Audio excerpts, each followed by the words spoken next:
দুর্দান্ত রেকর্ড বাংলাদেশের, সেরা পাঁচে নেই ভারত। ঘরের মাঠে টি-টোয়েন্টি সিরিজে ইতিমধ্যে বাংলাদেশ হারিয়েছে পাকিস্তানকে। পাকিস্তানের বিপক্ষে 3 ম্যাচের টি-টোয়েন্টি সিরিজে 2-1 ব্যবধানে জিতেছে টাইগার বাহিনী। এর আগে শ্রীলঙ্কার বিপক্ষে টি-টোয়েন্টি সিরিজ জিতেছিল বাংলাদেশ।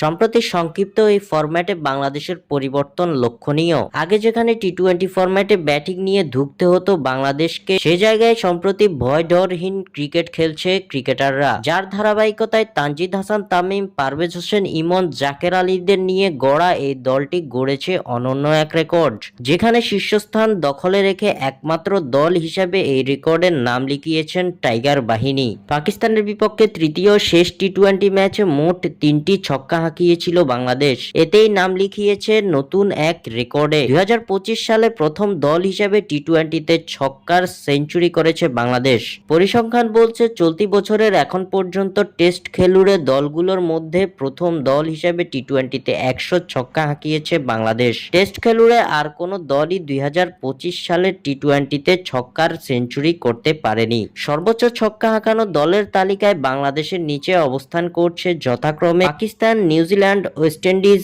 ও ইংল্যান্ড। তবে এই তালিকায় সেরা পাঁচে নেই ভারতের নাম, যা তাদের জন্য লজ্জারই বটে। স্বাক্ষর থেকে সাদবিন ইসলাম।